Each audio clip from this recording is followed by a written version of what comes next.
wabarakatuh. Kami akan memperkenalkan diri terlebih dahulu, dimulai dari sebelah kiri. Perkenalkan, nama saya Salsa Mulyanovo dengan NIM 0601242047. Perkenalkan, nama saya Anida Sibuan dengan NIM 0601242041.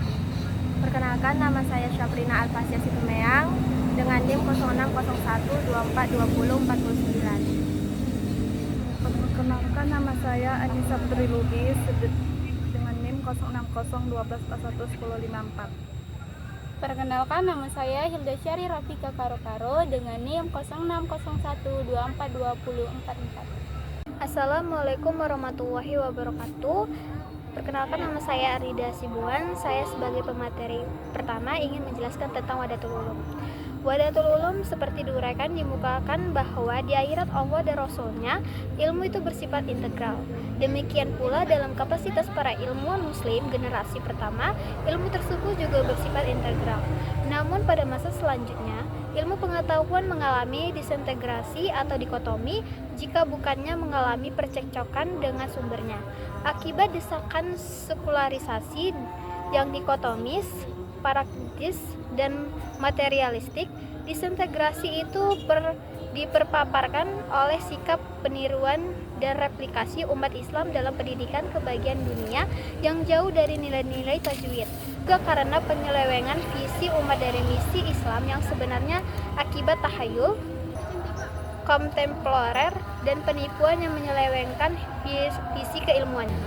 Sejalan dengan perkembangan Universitas Islam Negeri Sumatera Utara Medan sebagai universitas Islam yang mengembangkan ilmu pengetahuan, bukan hanya ilmu-ilmu keislaman atau Islamic study, tetapi juga ilmu pengetahuan Islam atau Islamic science. Bukan hanya ilmu untuk ilmu, tetapi juga untuk pengembangan peradaban, maka Universitas Islam Negeri Sumatera Utara Medan merumuskan dan menetapkan pelaksanaan integrasi keilmuan yang dirumuskan dalam Wahdatul Ulum. Perumusan ini juga didasarkan pada arahan Kementerian Agama Republik Indonesia yang mengenai pedoman pelaksanaan integrasi keilmuan pada perguruan tinggi keagamaan Islam di Indonesia. Baik, mungkin ini saja yang dapat saya sampaikan. Selanjutnya akan dibawakan oleh teman saya yang bernama Salsa. Baiklah, saya sebagai pemateri kedua akan menjelaskan Wahdatul Ulum yang dimaksud adalah visi, konsepsi, dan paradigma keilmuan yang walaupun dikembangkan sejumlah bidang ilmu dalam bentuk departemen atau fakultas-fakultas, program studi, dan mata kuliah memiliki kaitan kesatuan sebagai ilmu yang dihakimi merupakan pemberian Tuhan.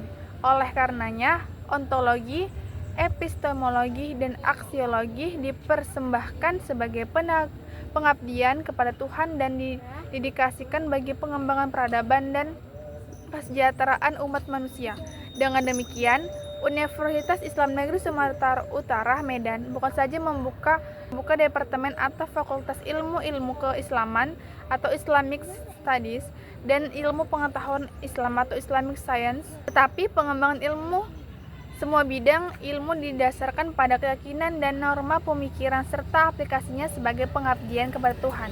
Selanjutnya, didedikasikan bagi pengembangan peradaban dan kesejahteraan umat manusia sebagai aplikasi dari pengabdian kepada Tuhan.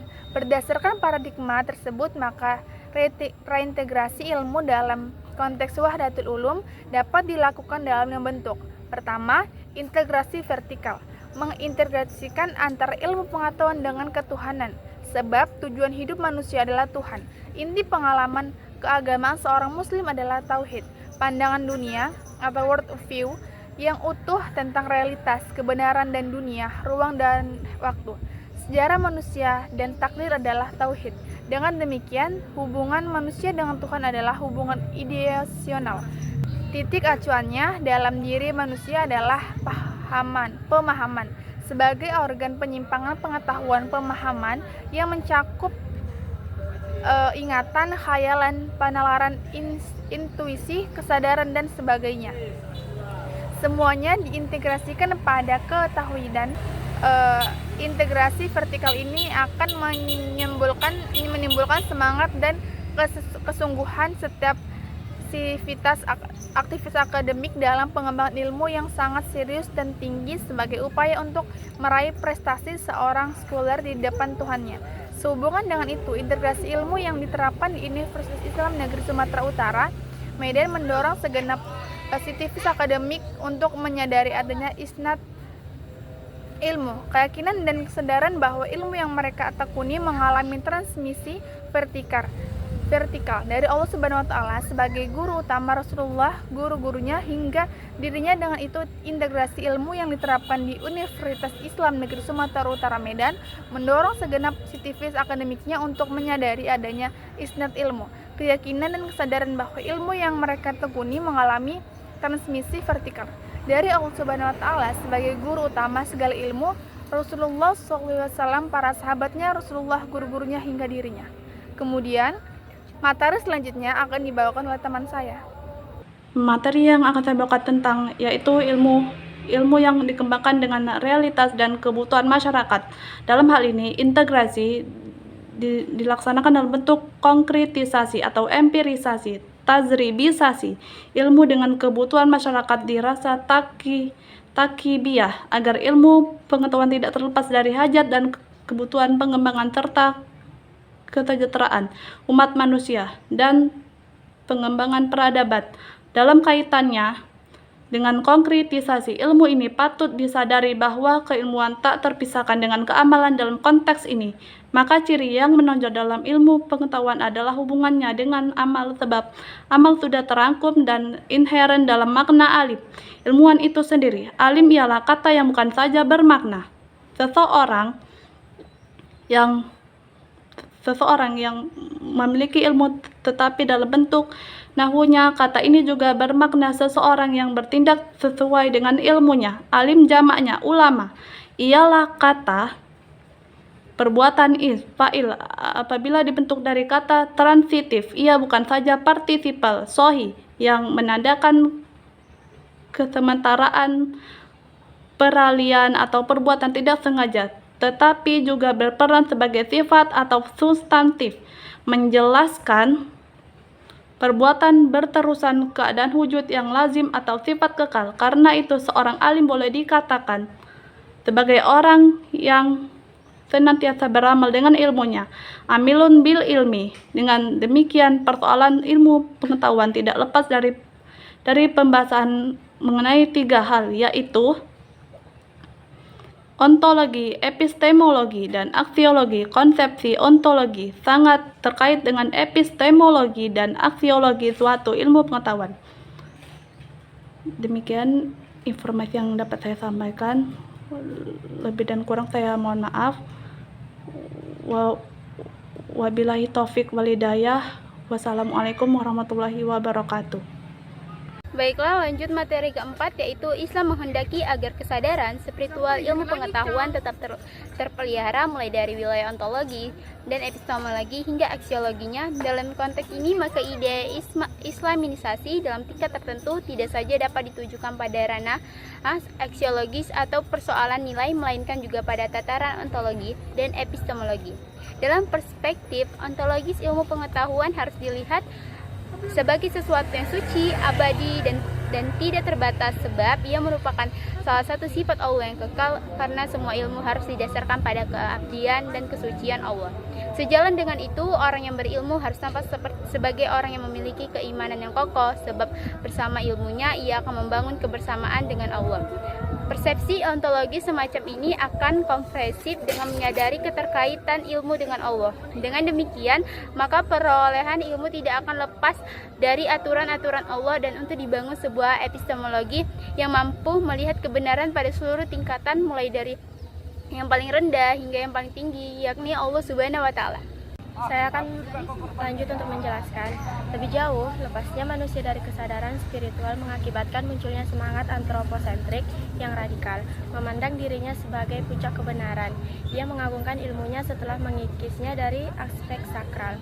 Pola pikir ini kemudian mendorong lahirnya mazhab materialisme, positivisme, dan mekanisme yang menegaskan setiap yang bernuansa spiritual. Dalam kondisi ini, maka ilmu pengetahuan pun akan kehilangan aspek sucinya dan mulai memisahkan diri dari Tuhan dalam tataran ontologis, epistemologis,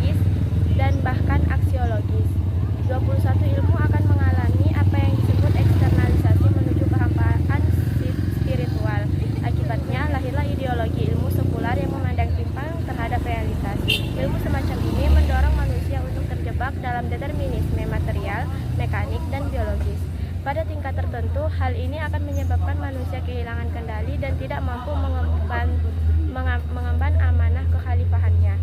Jika bukannya, ia akan hadir sebagai perusak dan penghancur keseimbangan alam. Keempat, integrasi etik yang dapat dilakukan dengan satu, mengintegrasikan pengembangan ilmu individu dan moral sosial. Sebab sangat kronis sekarang ini adalah terjadinya disintegrasi antara ilmu dan moralitas. Yang kedua, mengintegrasikan pengembangan ilmu yang wasatiyah atau moderat, sehingga melahirkan wawasan kebangsaan dan wawasan kemanusiaan yang sejalan dengan pesan substantif ajaran Islam tentang kebangsaan dan kemanusiaan. Dan yang kelima, integrasi intrapersonal, pengintegrasian antara dimensi ruh dengan daya pikir yang ada di dalam diri manusia pada pendekatan dan operasionalisasi transmisi ilmu pengetahuan. Dengan demikian, pengembangan dan transmisi ilmu yang dijalankan dalam kegiatan belajar mengajar disadari sebagai zikir dan ibadah kepada Allah, sehingga keilmuan menjadi proteksi bagi Civitas Akademia Universitas Islam Negeri Sumatera Utara Medan dari keterpecahan pribadi atau split personality. Paradigma Wahdatul Ulum lahir dari rahim sumber ajaran dan rahim peradaban.